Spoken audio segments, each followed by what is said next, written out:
presentarme un poquito más a detalle. Yo soy de acá de México y estoy trabajando por acá un tiempo en la Universidad Iberoamericana y después me fui para hacer el doctorado y después estuve trabajando un tiempo en la IEA, la International Association for the Evaluation of Education and Achievement, que es la organización que lleva a cabo estos estudios de TEAMS, QUIRLS, ICCS y otros cuantos, ¿no? Esta organización también trabaja en colaboración con la OSD para algunos de sus estudios, para PISO, para TALIS. Algunos de los ejemplos que les enseñaron Andrés son la unidad de la que yo estaba a cargo, era el director de investigación y análisis. Nos encargamos de darle insumos a estos otros proyectos. Bueno, entonces estuve allá por un tiempo y tiene relativamente poco que me mudé a Inglaterra para trabajar en una universidad, porque bueno, trabajo en estas organizaciones es muy interesante, pero es muy técnico.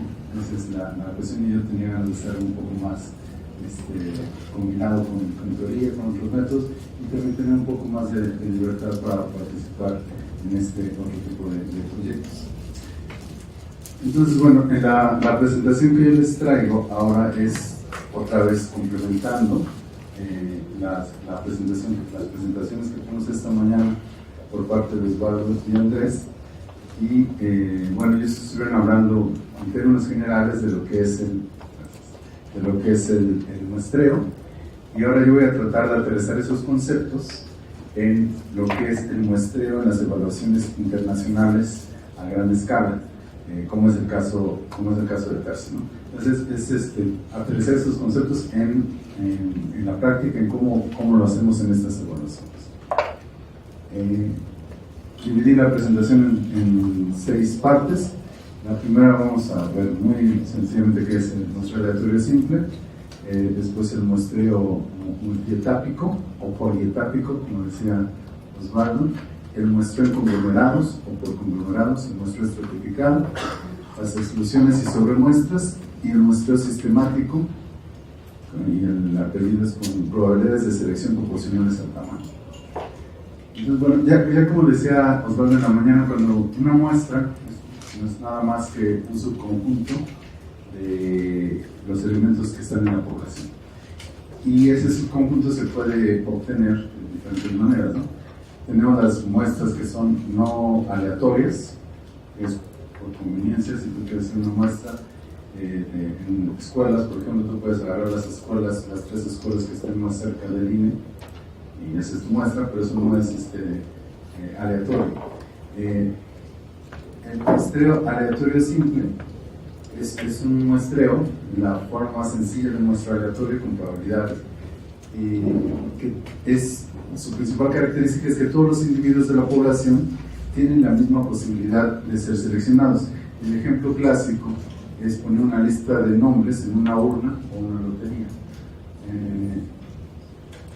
Como se podrán imaginar, esto es sencillo de hacer cuando tienes una población pequeña. Pues si tenemos, como en este caso de estos estudios, todos los estudiantes de tercero y sexto grado en cerca de 20 países, bueno, no es una opción viable, ¿no? No es una opción viable porque al final es importante tener en cuenta que lo que estamos muestreando son estudiantes. Entonces, si queremos una muestra, como ya decían en las otras presentaciones, que sea representativa de la población, es una muestra de estudiantes que sea representativa de la población de estudiantes.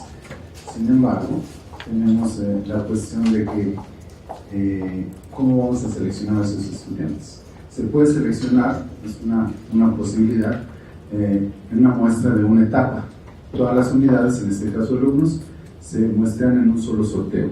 Entonces podemos poner todos los nombres de los alumnos en un sombrero, en una urna, sacar una lotería, decir cuántos necesitamos, 2000, listo, saca todos 2000 papelitos y esos alumnos son los que vamos a mostrar.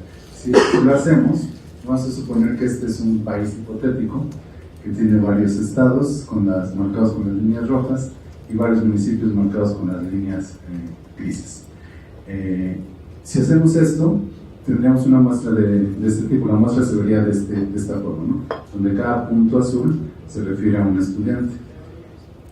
Las ventajas es que la precisión sería muy alta y todas las áreas del país están representadas, como pueden ver, ¿no? ¿Se les ocurre alguna desventaja de hacer esto? Se oye bien, ¿no? Que los alumnos están en la misma escuela o que no están en la misma escuela. Claro, porque imagínense, si lo hacemos así, el error de muestra va a ser muy pequeño, pero los alumnos no están en la misma escuela. Entonces tenemos ahí varias dificultades, ¿no? La primera es que, sí. El costo. El costo. Ahí está siempre gráfica. Exactamente. Si los alumnos no están en la misma escuela, el costo va a ser más elevado. ¿Por qué? Porque imagínense que tengo que aplicar la prueba de matemáticas y entonces tengo que tomar a 2 alumnos en esta escuela y después me tengo que desplazar tal vez 2 horas para ir a otra escuela y evaluar a un alumno y después desplazarme por 2 horas para ir a otra escuela y evaluar a otros 2. Entonces sería muy caro, sería muy poco práctico, pero también hay otra razón importante, que es que no tendríamos la posibilidad de ligar a esos alumnos con las características de la escuela y con las características del maestro. Porque si quisiéramos tener esas características, tendríamos que levantar información para todas las escuelas en las que están los alumnos que seleccionamos.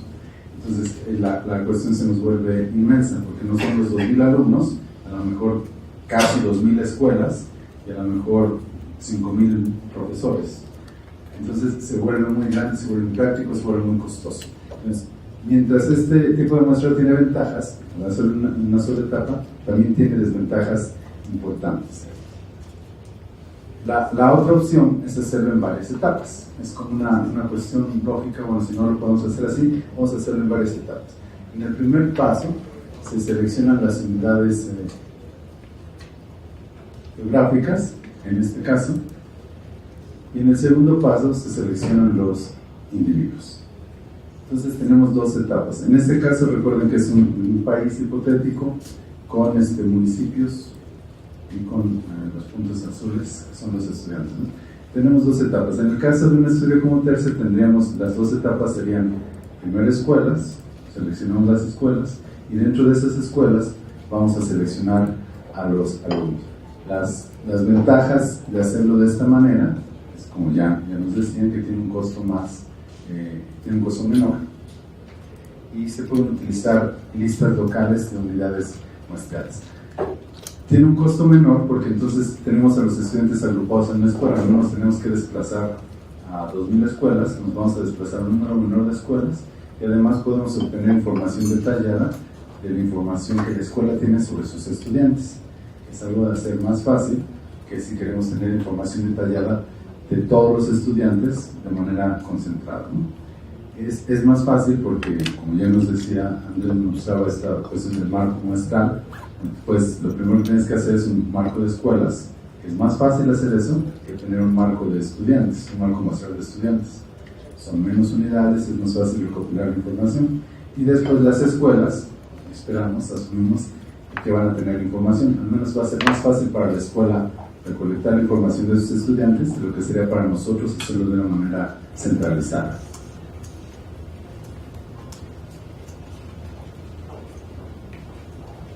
Ahora bien, ya tenemos esta parte del muestreo por etapas. ¿Tienen alguna pregunta al respecto? ¿Se les ocurre alguna desventaja de este muestreo por etapas? Suena bien, ¿no? Ya dijimos cuáles son las ventajas. ¿Cuál sería una desventaja de hacerlo de esta manera?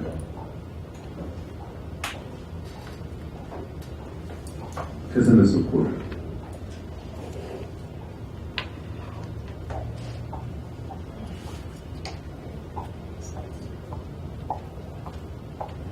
¿Qué puede pasar cuando tenemos a los estudiantes agrupados?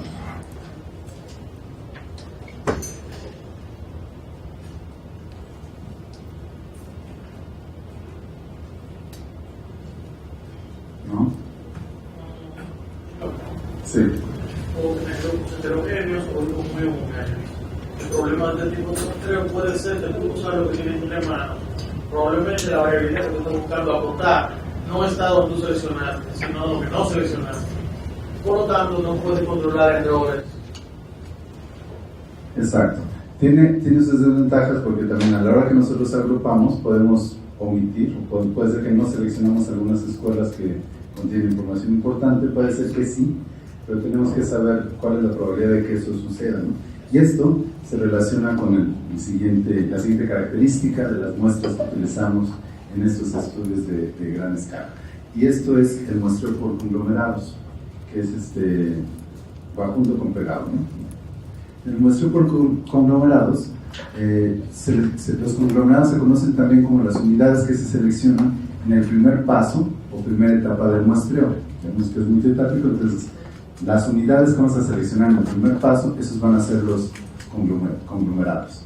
Estos conglomerados pueden ser, otra vez, depende de qué tipo de estudio tengamos, podrían ser distritos, municipios, sectores censales, sectores postales. En nuestro caso, estos conglomerados van a ser escuelas. Pero, ¿qué es una escuela? ¿Qué cuenta como escuela? Y ya también Andrés nos decía en su presentación, bueno, en Colombia una escuela no es un edificio. En Colombia tiene que ver con planteles y diferentes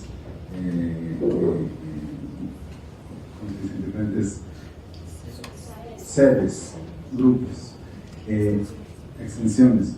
La definición puede variar también, ¿no? La definición puede ser, una escuela depende del director. Tienes un director y ese director dirige una escuela, que puede estar en varias sedes, en diferentes o una sola. Puede ser el edificio, a veces coinciden, tienes un director con un edificio, escuela. Hay veces que tienes escuelas, en México sucede mucho que tienes doble o triple turno. Entonces tienes el de la mañana, el de la tarde y el de la noche, y tienes diferentes directores y diferentes maestros para cada turno. Entonces, ¿qué es una escuela? ¿Cómo vamos a encontrar una escuela? Se dice fácil, pero no es tan fácil, y a lo mejor es fácil tener una definición para mi país, para mi estudio, pero cuando esa definición tiene que ser compartida para todos los países, cuando esa definición tiene que ser algo en lo que todos nos pongamos de acuerdo, entonces empieza a complicar la cosa, ¿no? Pero bueno, ese es un tema que ya tenemos que tener definido, pero es que es importante considerar. Después, una vez que ya nos pusimos de acuerdo que es una escuela, una vez que tenemos el marco, una lista de todas las escuelas que pueden pertenecer a esta población, a este universo, el siguiente paso sería definir los elementos a seleccionar de cada clúster o de cada conglomerado. Decidir qué unidades serán seleccionadas dentro de los conglomerados, y bueno, ahí ya podemos empezar a decir, ok, vamos a seleccionar a los estudiantes o alumnos, vamos a seleccionar a los maestros, vamos a seleccionar directores. Hay, otra vez, diferentes formas en que esto se puede hacer. Tenemos la escuela y después podríamos dentro de la escuela hacer una muestra de los estudiantes. Tenemos la escuela, podemos hacer una muestra de las aulas y después una muestra de los estudiantes dentro de cada aula. Podemos hacer una muestra de aulas y después agarrar a todos los estudiantes que estén en esa aula. Pero otra vez, esto también se puede complicar porque puede ser una clase, pero por ejemplo ya cuando los niños están, bueno, depende de cómo se organiza la escuela, pero puede ser que todos los estudiantes están en una clase y los maestros llegan, diferentes maestros a enseñarle a la misma clase, pero puede ser también que los estudiantes se muevan a otras clases, cambien de maestros y cambien de aula, y etcétera, ¿no? Pues también aquí es importante definir, esta va a ser siempre el primer paso, ¿no? La definición que nosotros hagamos de qué es una escuela, qué es una unidad primaria de muestreo, qué es una unidad secundaria de muestreo, las etapas, los elementos que vamos a seleccionar en cada etapa, se tienen que definir de manera precisa, de manera operacionalmente posible. Porque también lo mismo, ¿no? Nosotros podemos salir con una definición muy buena de una escuela, pero si no tienes información para identificar a las escuelas de acuerdo con esta definición, no te va a servir de mucho, ¿no?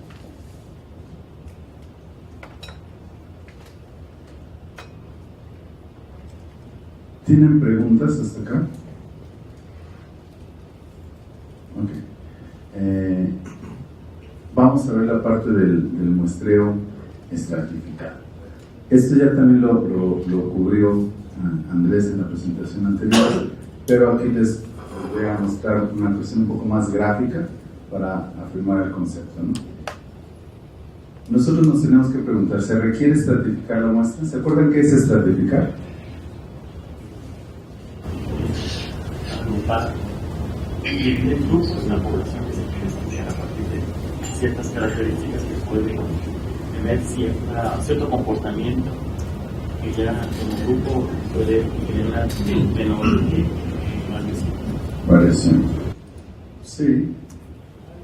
¿Qué otra característica puede tener un estrato? Homogeneidad. Bueno, ¿y por qué queremos dividir a la población en estratos? Reducir la variabilidad. ¿Sí? Se persigue tener mucha variabilidad entre los componentes, y yo tengo que decir, entre los diferentes estratos, y poca dentro de ellos. Si yo logro controlar eso, quiere decir que estoy controlando la variabilidad del conjunto total. Y por lo tanto, podría estimar errores después. Exacto. Bien. Cuando nosotros estratificamos, vamos a aumentar la precisión, precisamente por lo que comenta, ¿no? Porque estamos maximizando la variación entre estratos y minimizando la variación dentro de los estados. Entonces vamos a incrementar la precisión del muestreo. En otras palabras, vamos a tener un error de muestreo menor. Ya se dijo antes que siempre que sacamos una muestra, vamos a tener un error, nos vamos a equivocar un poco. Lo que buscamos es equivocarnos lo menos posible, que ese error sea lo más pequeño posible. Y una manera de lograr esto es estratificando la muestra. Una estratificación también, estratificamos la muestra porque esto nos va a evitar que salgamos con una muestra atípica o no planeada. ¿A qué se refiere esto? Pudiera ser, imagínense que tenemos escuelas públicas y privadas, ¿no? Que es un estrato que se usa comúnmente. Pudiera ser, como este es un sorteo aleatorio, es de suerte al azar, pudiera ser que nos quedan muy poquitas escuelas privadas en la muestra, nomás por suerte. A lo mejor tenemos 50% y 50%, pero a la hora que seleccionamos de manera aleatoria, al azar, puede ser que acabemos con 80% de escuelas privadas y el 20% de escuelas públicas. En la mayoría de países las escuelas privadas tienen un logro más alto en promedio que las escuelas públicas. Entonces lo que podría pasar es que al final, cuando nosotros tengamos nuestros resultados, el logro promedio del país va a estar más arriba de lo que realmente está. Porque, y a lo mejor nosotros seguimos rigurosamente los procedimientos para el muestreo, pero como no tomamos en cuenta esos estratos, que son muy diferentes entre sí, cuestiones de los antecedentes socioeconómicos, de las características de las familias, de los alumnos que atienden escuelas privadas, escuelas públicas, sabemos que hay una diferencia grande ahí, y como no lo tomamos en cuenta, podemos acabar con una muestra que no está bien distribuida, ¿no? En este ejemplo que está aquí, es un ejemplo de un muestreo no estratificado. Por coincidencia, y esto es al azar, nosotros no queríamos, pero principalmente se eligieron conglomerados de la parte este del país. Esto es saliéndonos un poco del contexto de las escuelas, en un plano geográfico. Puede ser también los países se dividen, y puede ser que la región oeste sea una región más pobre, y por lo tanto nosotros pensamos que el nivel de logro académico va a ser más bajo y que la región este del país es una región con más afluencia y por lo tanto esperamos que tener un logro académico más alto. Entonces nosotros básicamente tenemos el número de escuelas o el número de estados, en este caso de municipios, los ponemos en un sombrero, los sacamos y por pura suerte nos puede quedar esta muestra. Esta muestra está desbalanceada, fue al azar y todo, pero está desbalanceada en un aspecto que es fundamental, que nosotros sabemos que está relacionado con el objetivo final de lo que estamos midiendo, en este caso el logro académico. Entonces, bueno, queda de esta manera, ¿no? Otra cosa que puede pasar, como también comentaba Andrés, que las escuelas grandes, es importante tenerlas en la muestra, o los estratos grandes. Lo que puede pasar es que no queden en la muestra. Imagínense que hacemos un sorteo aleatorio aquí en México. La Ciudad de México es el estado, la entidad más grande, con más escuelas. representativa de muchas maneras del país. Pudiera ser que si hacemos una muestra aleatoria, la Ciudad de México no quede en la muestra. Entonces, ¿qué tanto esa muestra va a representar al país? Entonces, bueno, por todo eso, algo así nos puede pasar, ¿no? Cuando nosotros tenemos una muestra estratificada, vamos a evitar muestras atípicas, como la que les enseñaba en el otro lado, ¿no? En este ejemplo de muestra estratificado, 4 municipios de cada provincia son seleccionados. Las 2 ciudades más grandes han sido también seleccionadas. Y como se puede ver, vamos como dicen en México, a ojo de buen cubero, esta muestra representa mejor al país. Ajá. Tenemos municipios que están en todas las regiones del país, tenemos a los municipios grandes que están integrados, entonces esta muestra va a representar mejor los resultados que al final hagamos. Recuerden que al final el objetivo de todo el estudio es saber el nivel de logro académico en diferentes asignaturas de los estudiantes del país. Entonces, una muestra de este tipo, vamos a tener unos resultados que se van a acercar más a la realidad del país que la muestra que teníamos como no estratificada.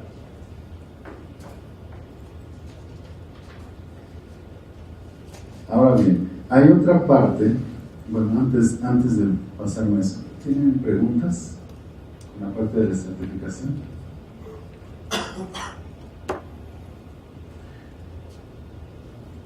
Algo importante que decir de la estratificación también es que esta estratificación puede ser diferente para cada país, no tiene que ser exactamente la misma. Los países son muy distintos y puede ser que en algunos países hay no sé, yo les hablo un poco de estudios internacionales a nivel más global. En muchos países, en Europa por ejemplo, prácticamente no hay escuelas privadas, hay muy pocas. Y la gran mayoría, el 98% son públicas.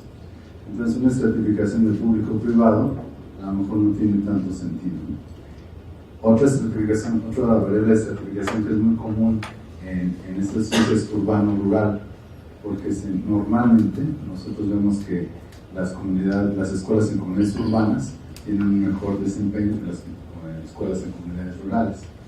Eso también puede ser diferente de acuerdo a la realidad de cada país. En algunos países, por ejemplo, es al revés. Las escuelas rurales son en zonas de más afluencia y tienen niveles de logro mucho más altos que las escuelas que están en comunidades urbanas. Hay otra variable de certificación que se usan en algunos estudios, es escuelas solo de niños o solo de niñas. Hay países donde esto no existe, todas son mixtas.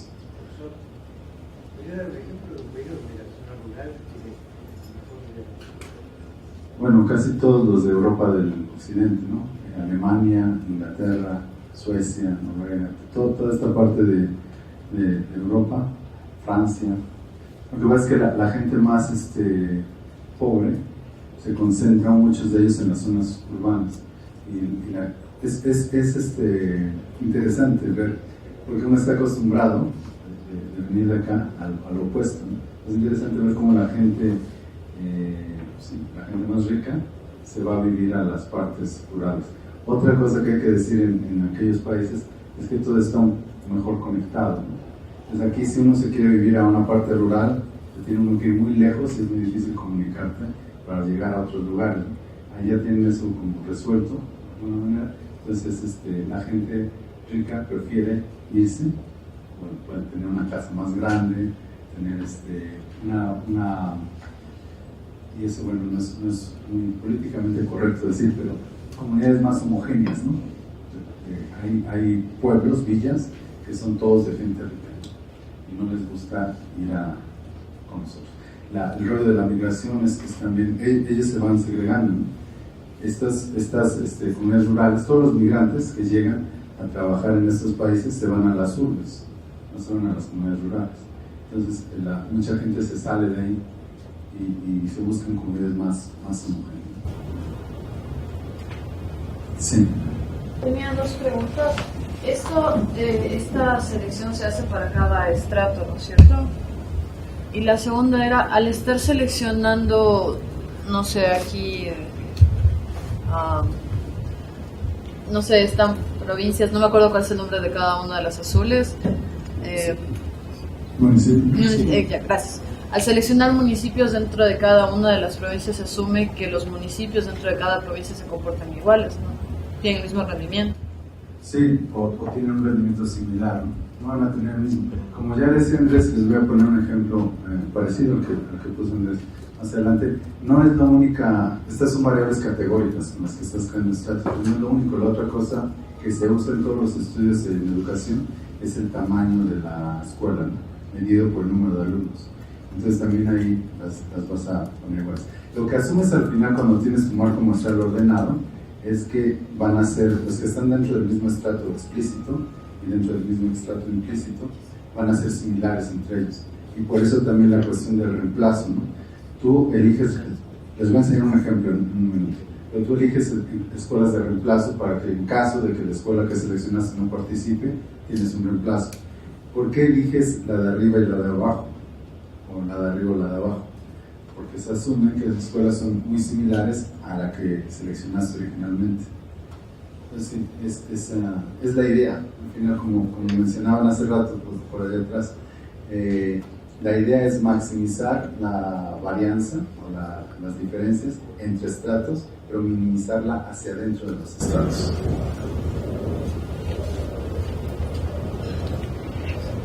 ¿Alguna otra pregunta? Vamos a sí. Pregunta. Realizar un estrato por edad, por ejemplo. ¿Qué tan conveniente es?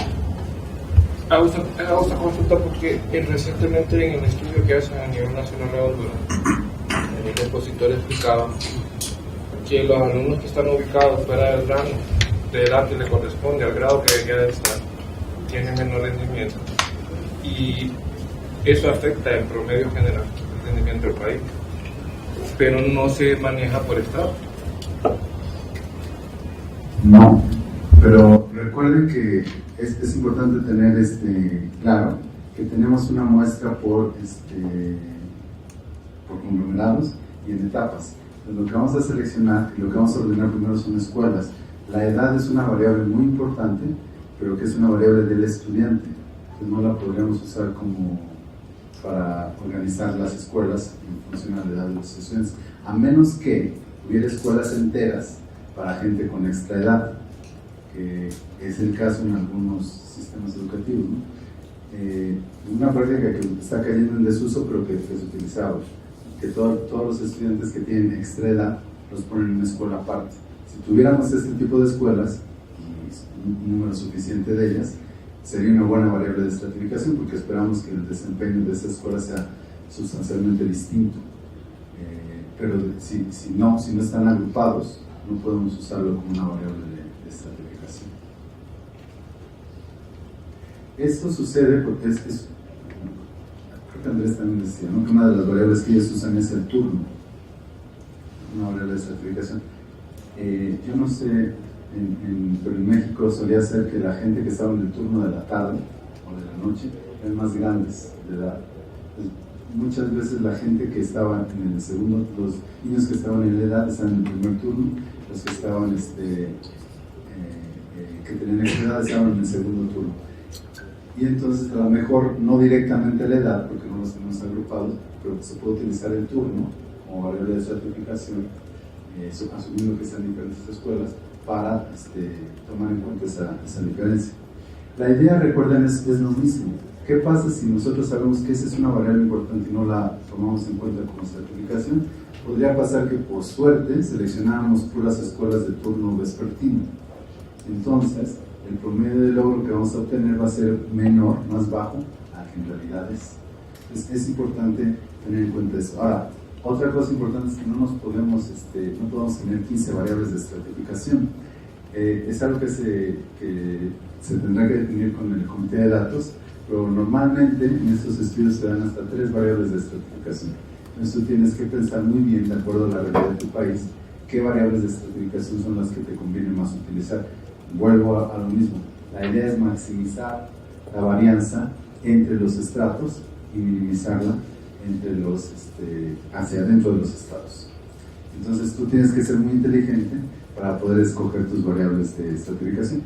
Depende de cada país, porque les repito, las realidades de cada país son diferentes. Es muy importante que una persona que esté informada, que conozca la realidad del país, sea quien seleccione estas variables. Otra cosa que es importante decir de las variables de estratificación es el tamaño. Puede ser muy importante, por ejemplo, la cuestión del turno, pero si tenemos solamente el 1% de escuelas vespertinas, no nos va a servir demasiado, ¿no? Tenemos que buscar variables también que estén más o menos balanceadas. Ya decía Andrés también, al final, las últimas 2 sesiones de esta capacitación las tenemos pensadas para reuniones de 1 a 1 con los equipos técnicos de cada país, donde se pueden resolver este tipo de dudas específicas, ¿no? Por ejemplo, ustedes durante estos días pueden ir, bueno, ustedes lo tendrían que tener para Marco más tarde, ¿no? Pero pueden tener preguntas específicas para su país y esas se pueden atender al final, ¿no?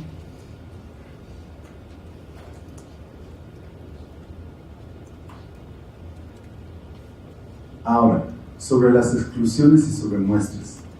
¿Se requiere hacer algún sobremuestreo? Esta es una pregunta importante, ¿no? Si existe, por ejemplo, una región o un grupo de estudiantes sobre los que se tenga especial interés, se puede seleccionar una muestra más grande de este grupo. ¿Qué tipo de estudiantes, qué grupo de estudiantes podrían ser estos? ¿Qué tipo de sobremuestra podríamos querer hacer? Podría tener el caso de un país donde haya lenguas indígenas, por ejemplo, y sean tan pequeños en comparación con los demás grupos, que si realizamos una muestra técnicamente correcta no saldría seleccionado ninguno. Que a mí me interesa la variabilidad que ellos puedan aportar. Exactamente. ¿Algún otro? Claro, la tendencia étnico-racial me parece claro. Exactamente.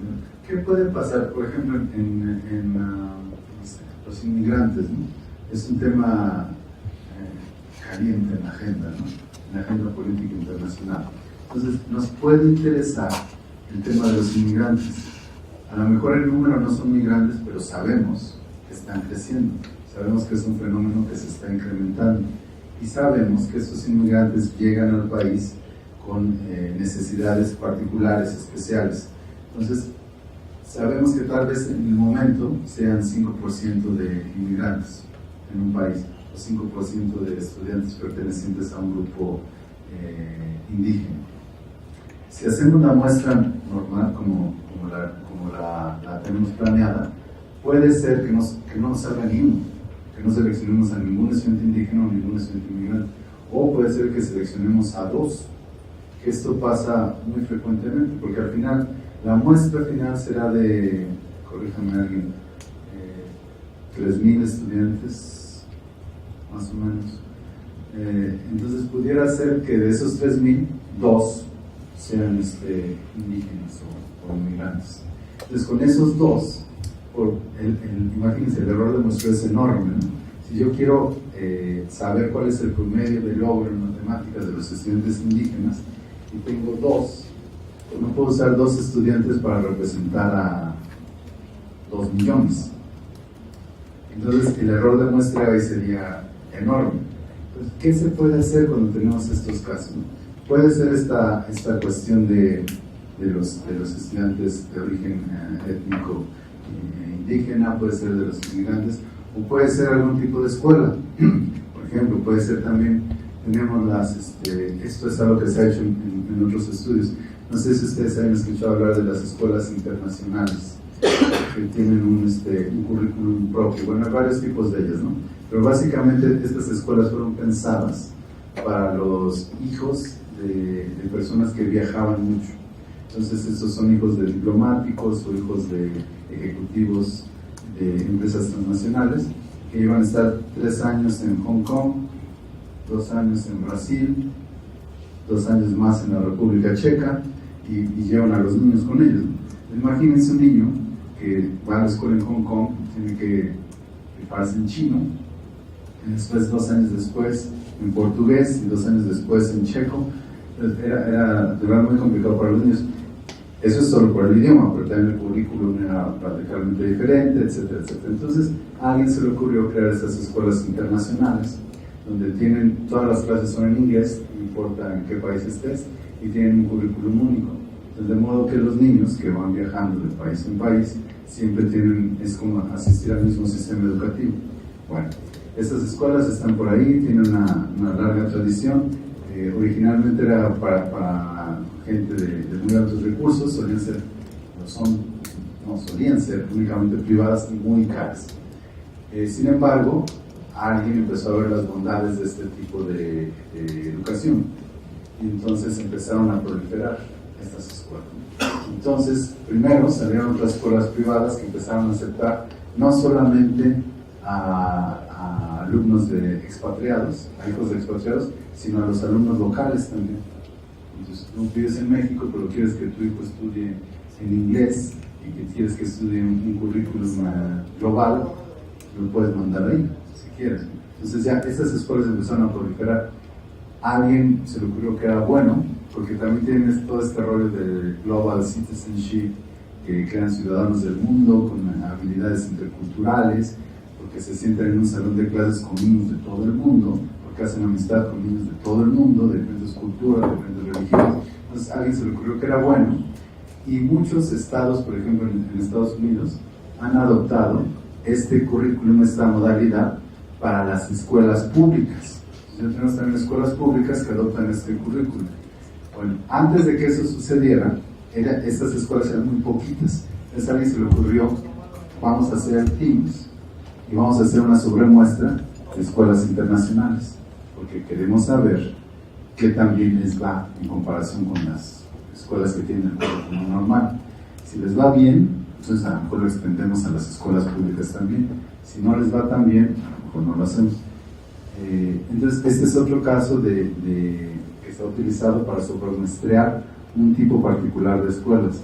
Lo que pasa con estas escuelas también es que normalmente les va mejor, pero también es porque los niños que asisten a la escuela son niños de una cuestión socioeconómica muy aventajada, con un capital cultural enorme. Entonces la pregunta era más bien, ¿es por los alumnos o es por el sistema educativo que utilizan, por las técnicas pedagógicas, etcétera?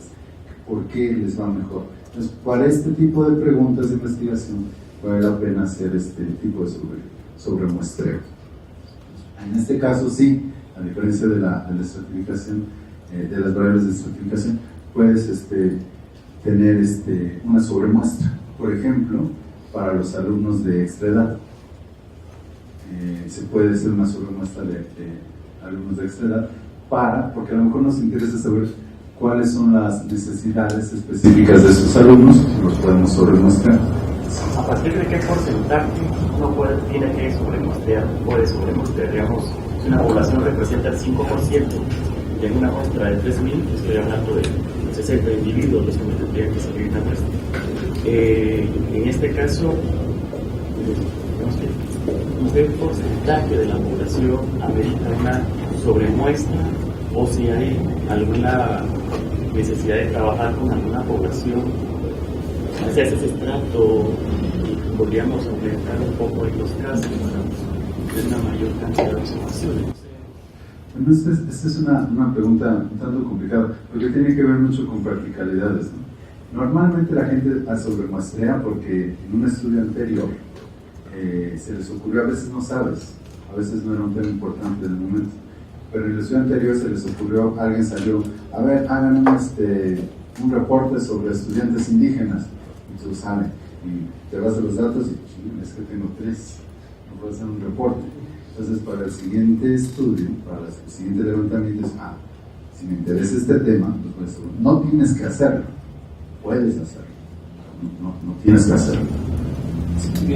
Otro elemento, yo el ejemplo de la violencia étnico-racial, para tomar la decisión, imagino que tiene que ver con la disponibilidad de información que tengo yo como para poder conocer cuál es la prevalencia, por ejemplo, de estudiantes según de distintas ascendencias étnico-raciales, no sé, en Uruguay, en el afrodescendiente, no tengo la información en el censo de población, o no puedo saber qué proporción de los niños son afrodescendientes, simplemente pueda aunque parezca una barbaridad, incorporarla en el diseño.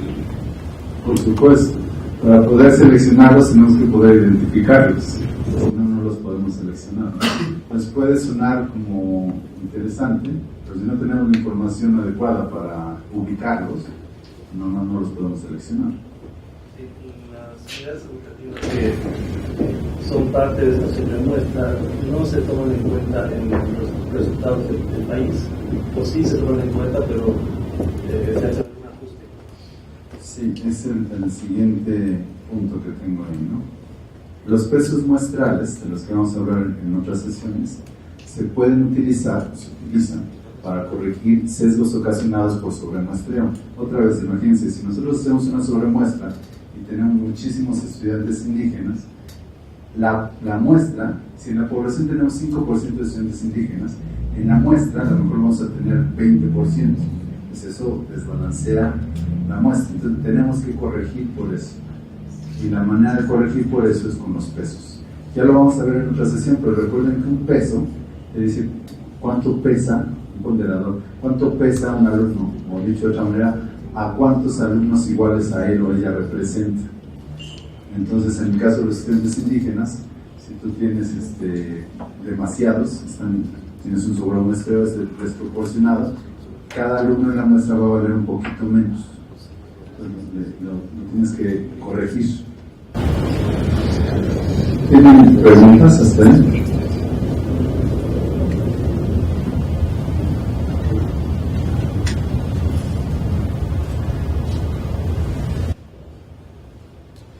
Ya, entonces, por ejemplo, en este caso, como pueden ver ahí, esa región nos interesa, entonces esa región la vamos a agarrar a todos los municipios de esa área. O, si me interesan las escuelas internacionales, voy a agarrar a todas las escuelas internacionales. La otra cuestión son las exclusiones. Hay veces que por diferentes motivos tenemos que excluir a gente de la población. Esto tiene que ver con la definición y tiene que ver con el marco muestral. Nosotros vamos como estudio, tenemos que ponernos de acuerdo, como yo les decía, en una definición de lo que es una escuela. Pues en teoría, si todos nos ponemos de acuerdo que una escuela se define de esta manera, todas las escuelas que cubren estas características, que caigan en esa definición, tienen que ser parte de la población, tienen que estar en el marco muestral para que de ahí yo seleccione. Ahora, puede ser que por diferentes motivos nosotros tengamos que excluir algunas escuelas. Y aquí hay que ser claros, ¿no? No se vale, por ejemplo, excluir a las escuelas que yo sé que van a tener un desempeño más bajo para inflar mis resultados. Tiene que ser una justificación válida, que también tiene que estar acordada en las decisiones, en los lineamientos que se tomen con respecto al muestreo.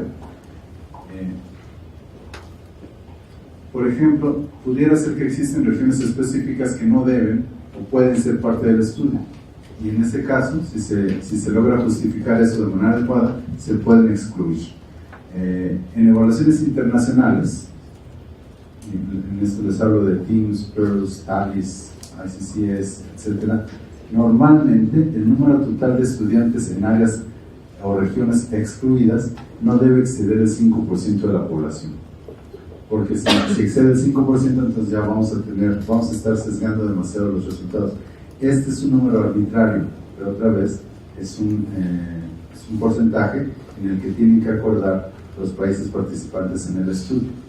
Y nadie deben existir estas reglas estrictas y claras para que nadie salga de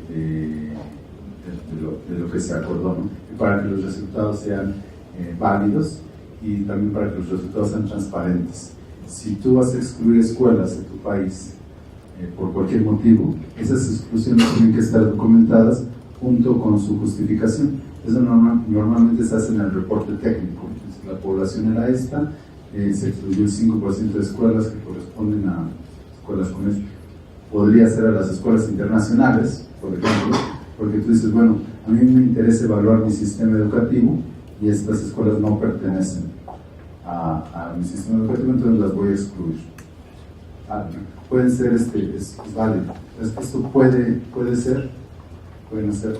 En Bélgica tienen dos idiomas, ¿no? El flamenco y el francés. Y entonces tienen sistemas educativos diferentes. Tienen un diferente ministro de educación para el sistema educativo en francés y otro para el sistema educativo en flamenco. Entonces, si Bélgica decide participar en un estudio, normalmente lo hace con dos veces. Flemish Belgium y French Belgium. Si uno de ellos decidiera participar nada más el de Bélgica, digamos, en la parte, nada más el de flamenco, en la parte flamenca de Bélgica, puede haber escuelas en francés, entonces las excluyes porque no son parte de mi sistema educativo. Hay diferentes motivos por los cuales tú puedes excluir, pero lo importante es que no sea mayor al 5% y que todas las exclusiones estén debidamente documentadas y justificadas para cuestiones de validez de la información. Ahora, el 5% siempre es la población objetivo. Sí, esto es normalmente en los estudios internacionales. Esto es algo que se tendrá que decidir acá para Terce, pero yo les digo, la práctica internacional, entonces otros estudios, es no más del 5%. Claro, que imagino que es una referencia a lo que en aquellos países que tengan problemas políticos que impliquen excluir zonas o conflictos, ahí no corre la referencia del 5%, ¿no? Va a depender de... Sí, ha pasado en países que de repente hay una guerra civil, entonces, bueno, no puedes ir a evaluar en ese momento. Pero son casos particulares, muy específicos, en los que ya se toma decisión en el momento, ¿no? Hay veces que esto ha ocurrido, por supuesto, y hay países que dicen, bueno, nosotros nomás ya no participamos y ya, no tenemos las condiciones adecuadas. Hay otros que dicen, sí vamos a participar, pero vamos a poner una nota en el reporte técnico donde se diga que esta muestra no corresponde a todo el país, sino nada más a la zona norte, porque la zona sur estaba en un conflicto político. En un marco muestral para el país donde estaba la exclusión de sobre el 30%, ¿eso se puede hacer? Es una decisión que tienen que tomar ustedes como grupo, una decisión democrática.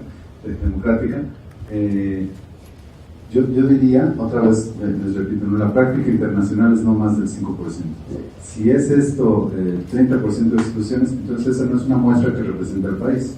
Y a lo mejor se le tendría que llamar de otra manera y poner una nota muy clara que diga, esta muestra representa a esta población, no es la muestra del país. La exclusión tiene que ser siempre referente a la población objetivo, no a las etapas que nos No necesariamente, podría ser que se excluyen alumnos de características de los alumnos. En este caso, la población objetivo son los estudiantes. Entonces, imaginemos que este 5% sea sobre estudiantes, Sí. no sobre escuela. No, 5% de la población total. Sí, porque tú puedes decir, no, yo nada más excluía las escuelas públicas. Y ese es un porcentaje de escuelas, pero ahí van la mayoría de los estudiantes, entonces no funciona. Recuerden que la muestra debe ser representativa de los estudiantes. Usamos varias etapas para llegar a seleccionar a los estudiantes, pero la muestra es representativa de estudiantes. Entonces, estas exclusiones deben ser con referencia al número de estudiantes.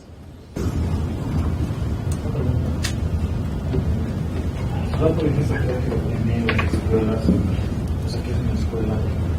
En el caso de Bolivia hay escuelas donde solo se enseña el idioma originario. Entonces, el idioma originario es parte de la definición de la escuela, es parte de la definición de lo que es el estudiante. Estoy hablando esto por temas de exclusión. Si vamos a definir que es, si en una escuela se habla originario, entonces puede ser sujeta a la exclusión.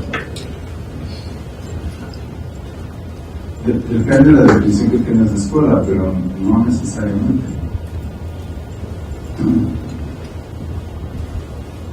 ¿Por qué excluirías a...? Porque las pruebas van a ser en español. Bueno, esa es otra cuestión que tiene que ver con los procedimientos más a detalle, ¿no? Se puede hacer traducción de las pruebas a las lenguas originarias. Ese es un paso extra.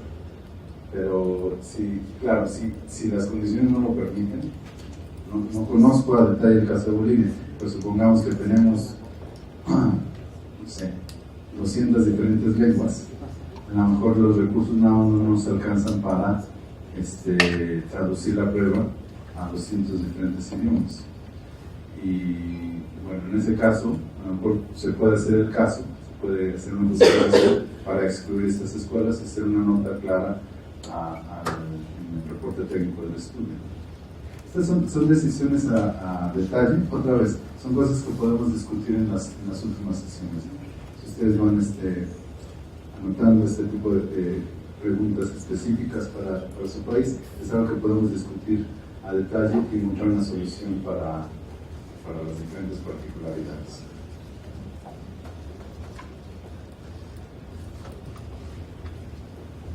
Bueno, ya hablamos de muestreo aleatorio, ya hablamos de muestreo estratificado por conglomerados, ya hablamos de las exclusiones y sobremuestras. Todas estas son características de las muestras de los estudios a gran escala. Otra cosa que tienen las muestras, o el método de selección de la muestra en esos estudios, es que es un muestreo sistemático. ¿Qué es decir sistemático? No es que se pongan los nombres de las escuelas en una urna y se saquen pelotitas, eso es sistemático. Les va a quedar claro por qué es sistemático en un momento. Y este muestreo sistemático tiene un apellido que dice con probabilidades de selección proporcionales al tamaño. Entonces vamos a ver primero qué es un muestreo sistemático. Aparte de la urna o de los papeles en el sombrero, tenemos también otras formas de seleccionar a los elementos de la muestra. Y la que nosotros utilizamos se llama un muestreo sistemático. Este es un tipo de muestra donde se hace una selección aleatoria del primer elemento para la muestra y luego se seleccionan los elementos posteriores utilizando intervalos fijos o sistemáticos hasta alcanzar el tamaño de la muestra deseada. Esto se oye complicado, pero es en realidad muy simple. Por ejemplo, bueno, aquí hay una representación gráfica. Si nosotros tenemos, esta es la población de todas las escuelas, y nosotros tenemos que vamos a seleccionar de ahí. Entonces vamos a seleccionar esta escuela y después vamos a seleccionar cada dos escuelas, la seleccionamos y esta va a ser la muestra. Entonces es un muestreo sistemático, ¿no? Si se tiene una población de 100 elementos y necesitamos tener una muestra de 5 elementos, lo que vamos a hacer es calcular primero el intervalo. En este caso va a ser 100 elementos, entre 5 son 20. Entonces cada 20 elementos voy a seleccionar a uno. Y la otra cosa es, bueno, ¿pero dónde empiezo? Recuerden que en una muestra aleatoria todos los elementos tienen que tener la misma probabilidad de ser seleccionados. Entonces, si yo siempre empiezo del número 1, hay muchos elementos que no tenían posibilidad de ser seleccionados.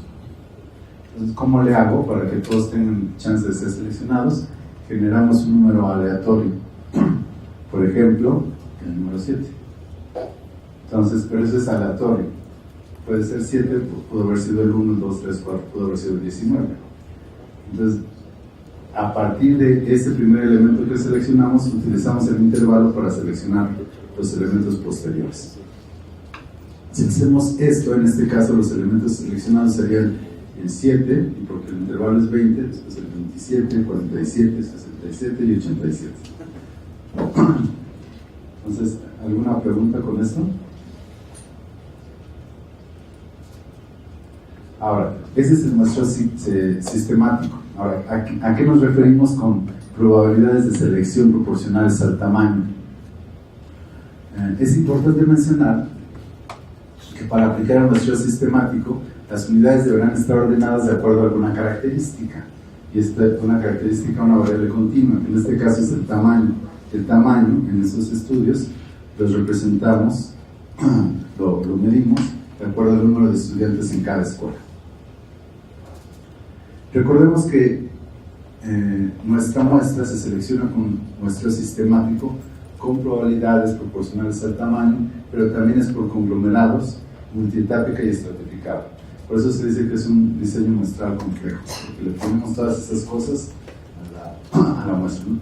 Entonces, para que quede un poco más claro esto del muestreo sistemático con probabilidades proporcionales al tamaño, tengo un ejemplo en el que se combinan todos estos elementos que vimos en los primeros 6 puntos. Los vamos a combinar en una muestra. ¿Cómo, en la práctica, cómo hacemos esto? Entonces, para la selección de la muestra, el proceso consiste de compilar los marcos muestrales para conglomerados o escuelas, unidades primarias de muestreo y unidades a seleccionar dentro de cada conglomerado, que pueden ser clases o estudiantes, ¿no? Entonces, vamos a tener a las escuelas ordenadas en los diferentes estratos y vamos a tener una lista de todas las escuelas elegibles. Estrato 1, 2, 3, 4 es el estrato L, ¿no? 3 estratos. Después, vamos a seleccionar, con este muestreo de probabilidades proporcionales al tamaño, sistemático con probabilidades proporcionales al tamaño, vamos a seleccionar una escuela del estrato y después vamos a seleccionar 2 reemplazos para el caso de que esta escuela no pueda participar por cualquier motivo.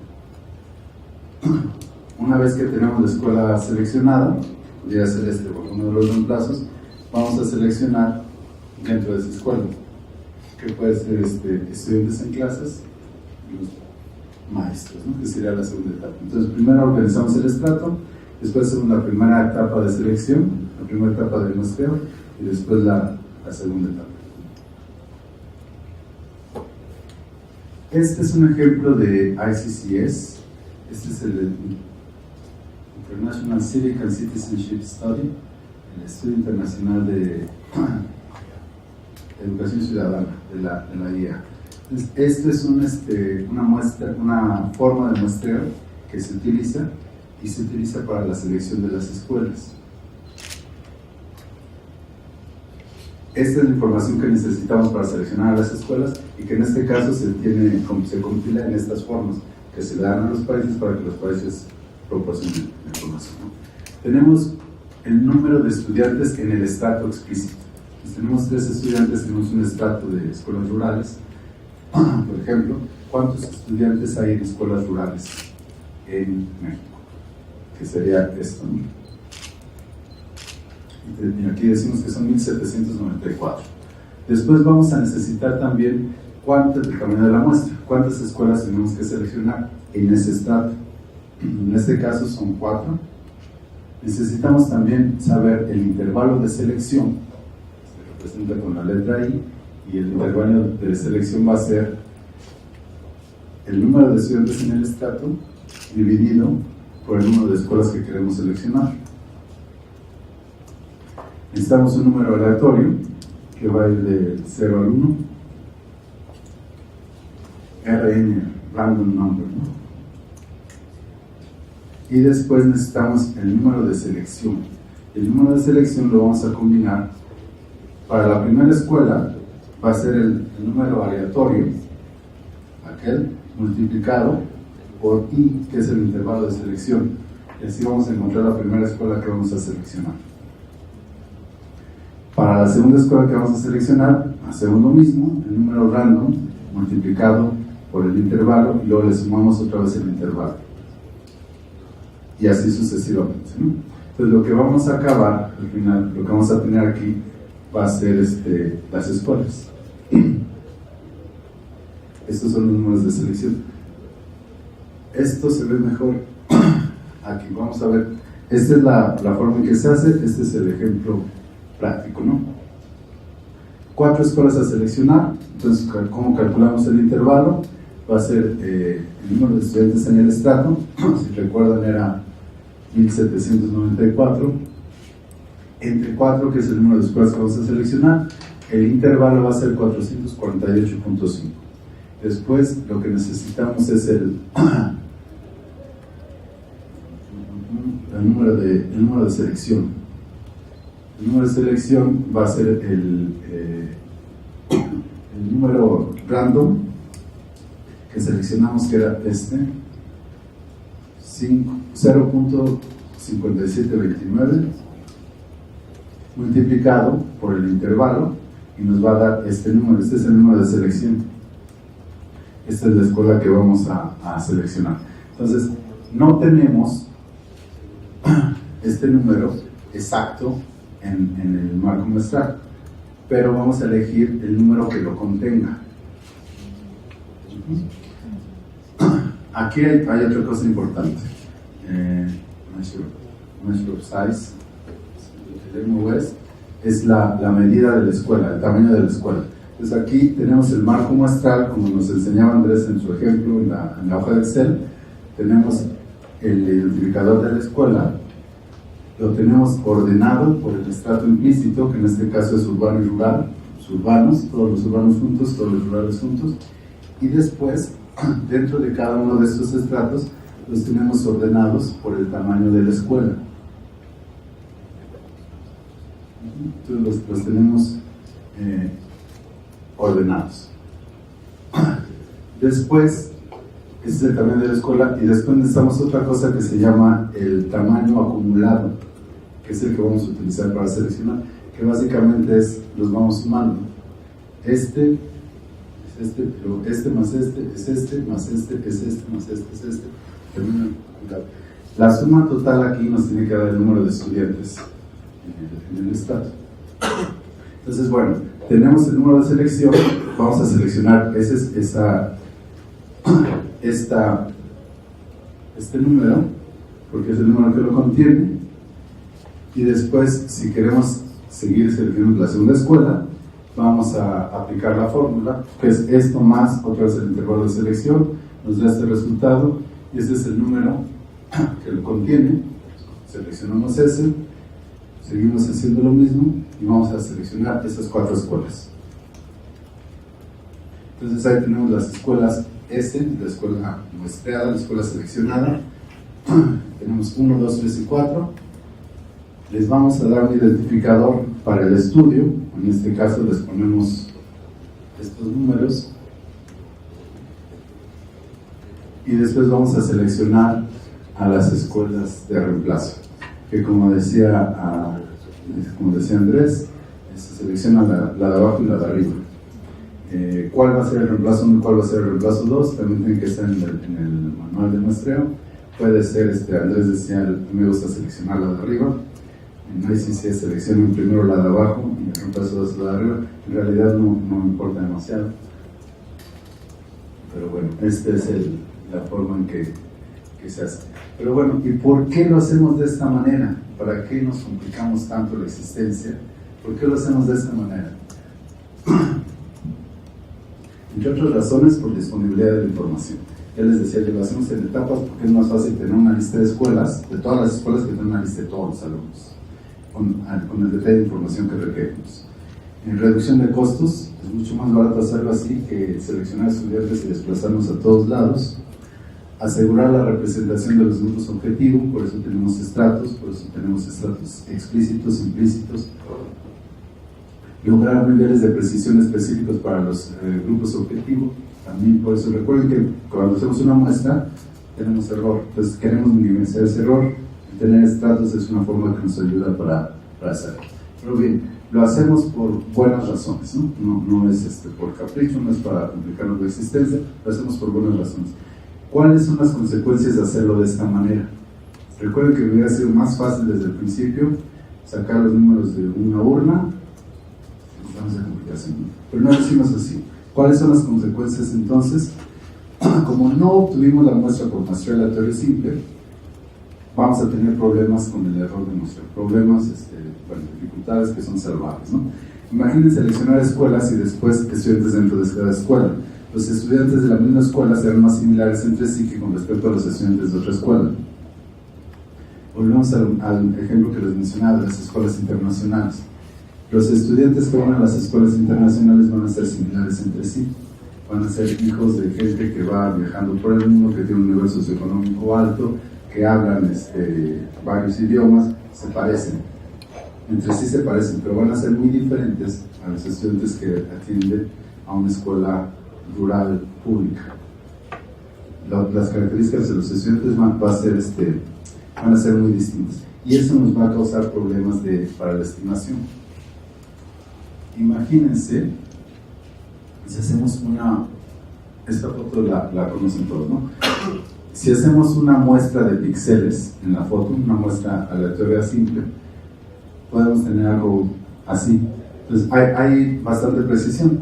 Tenemos no todos los píxeles, pero con los píxeles que tenemos son suficientes para saber qué hay en la fotografía, cómo se ve nuestro sistema educativo. Pero si lo hacemos por conglomerados, como en realidad lo hacemos nosotros, vamos a tener algo así. Hay el mismo número de píxeles aquí que acá, aunque la precisión de hacerlo por conglomerados es mucho menor. Entonces tenemos que hacer algo para salvar esa dificultad. También nosotros podemos hacerlo aleatorio, podemos hacerlo sistemático, aleatorio simple o sistemático. Si lo hacemos aleatorio simple, tendremos una cosa como esta. Tenemos las escuelas, los clusters, los conglomerados seleccionados de manera aleatoria y pues medio se ve, ¿no? Si lo hacemos sistemático, se puede que si lo hacemos sistemático por una buena razón, vamos a tener algo así. Igual, es el mismo número de píxeles en uno y en el otro. En este, a lo mejor podemos ver un poquito mejor qué es lo que hay ahí, ¿no? Estas dos cosas, en general, tener un diseño industrial complejo, importa cuando calculamos los errores estándar, cuando calculamos el error. Todos los software comerciales, o los softwares de sus versiones simples, R, Stata, SPSS, SAS, que ustedes usen, asumen que el muestreo es aleatorio simple. Entonces, aquí por supuesto hay un error, ¿no? Nos podríamos equivocar, sabemos que hay en la foto, pero nos podemos equivocar, hay un error, pero este error es mucho más pequeño que aquel, o que este.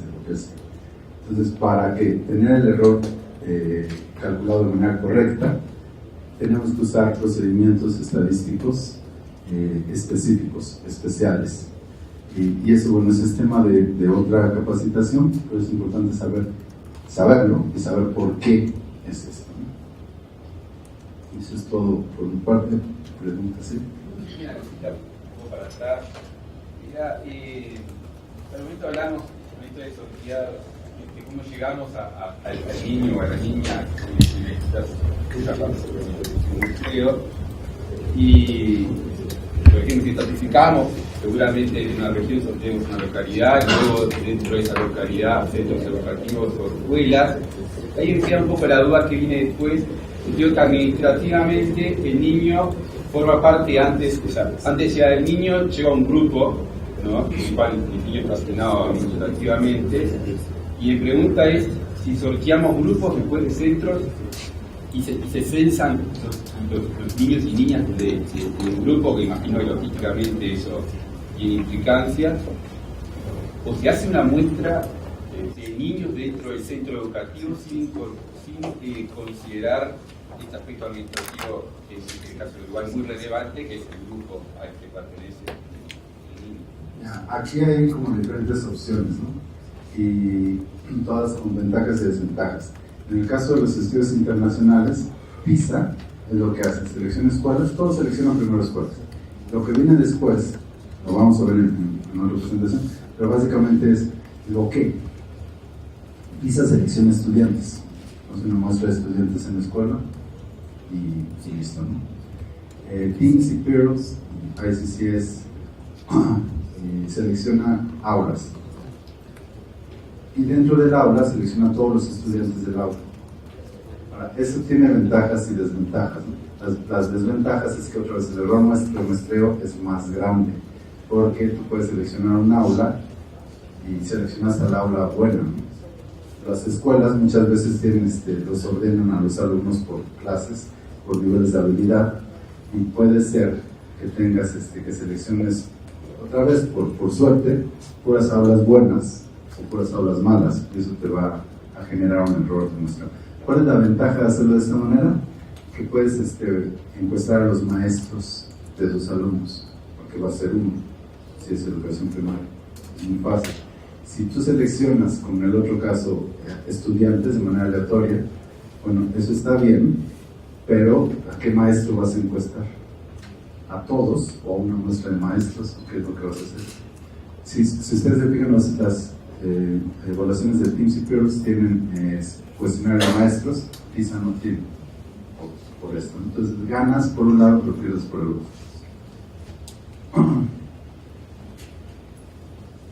Solamente complementando la respuesta de Franco, lo que podría verse es que había una variabilidad entre las escuelas, pero también se observó una gran variabilidad dentro de las productos que se están evaluando ahora con becas. Entonces, no había la posibilidad de pensar en esta opción, salvaguardando ese detalle que hay con los profesores. Sí, igual es todavía tiempo.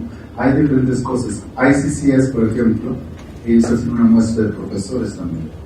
No tienes que evaluar todos los profesores en una muestra. ¿Cuál es la desventaja de esto? Que esos profesores van a representar a la escuela, pero no los puedes ligar al alumno. Entonces, si tú quieres evaluar cosas como prácticas de aula, no sabes si esa es una práctica más constructivista versus una más tradicional, tiene un impacto en el estudiante, porque no sabes qué maestro enseñó al alumno que estás y al que tienes información. Después de que el principal motivo por el cual PISA elige una muestra de alumnos que parece más complicado, ¿no? Ganas en precisión. Pero que en vez de elegir a un alumno de un aula, elegir a toda el aula. O sea, que de golpe va al aula, a la sección, importa a todos. Pero aulas. Sí, bueno, en tercer se hace aulas. Pero PISA, el motivo sigue simplemente el tema de precisión, o para controlar mejor a qué alumnos eligen, o qué otro motivo. No, es un tema de precisión nomás. PISA tiene otro estudio del que hablaba Andrés, de maestros nomás. Entonces ellos, de hecho, intentaron, con resultados regulares, ligar este estudio de Tales con PISA. ¿No? Vamos, todo tiene ventajas y desventajas, ¿no? Si tú tienes, me estoy saliendo del tema otra vez, pero si después cuando analizamos la información, hacemos modelos multinivel, que son los comunes para este tipo de datos, es mejor el diseño de PISA, porque los niveles son estudiantes y escuelas. En el caso de TIMS, lo que haces es usar modelos multinivel, pero ¿cuál es el segundo nivel? ¿La escuela o el aula? Y ahí tienes diferentes apoyos, pero eso te genera problemas. Entonces, ganas por un lado, pierdes por el otro. Ganas en precisión muestreo, ganas en precisión a la hora de hacer el análisis, tú pierdes toda la vida con los maestros, que en el caso de Team Superiors, que conozco más de cerca, se le da mucha importancia, porque se dice lo importante, o lo que se puede modificar más fácil es lo que pasa en el aula, lo que hace el maestro con los estudiantes. Si no tenemos información de eso, va a ser difícil que nuestros resultados puedan tener incidencia práctica. Ya una vez que tengo el diseño pensando en problemas que pueden surgir después, creo que pueden afectar el estudio. Está previsto de recomendaciones en cuanto al momento de aplicación. Me pregunto porque si tiene un momento fijo de la aplicación y que podamos tener problemas con la inasistencia, que no esté aleatoriamente distribuida la inasistencia de los niños, ese día de la prueba, no sé, por factores climáticos, y que sepamos que son determinadas estudiantes con determinadas características lo que faltan más ese día a clase, por decir algo. Bueno, la posible no respuesta, no sobre la representación también, se ajusta con los pesos. Hay un factor de ajuste para esos pesos. Sin embargo, este factor de ajuste asume que son que están flotantes de manera aleatoria. No, pero sabía que venía con pero pensaba si pensando más en cuestiones logísticas, si habían recomendaciones para minimizar Pues no sé, tendríamos que ver la recomendación para la cuestión en particular. No estoy no sé, Adrián, no sé si podemos ver más a detalle. Si tienen como preocupaciones precisas, específicas, podemos ver, ¿no? Sí, siempre se puede aprender de lo que se ha hecho antes, ¿no? De lo que se hace en otros lados, pero para esta cuestión en particular hay cuestiones, ¿no? sí hay algunas cosas pero más generales, como en esos estudios internacionales que se recoge la información en dos partes, el hemisferio norte y después el hemisferio sur, porque los ciclos escolares empiezan en diferente punto.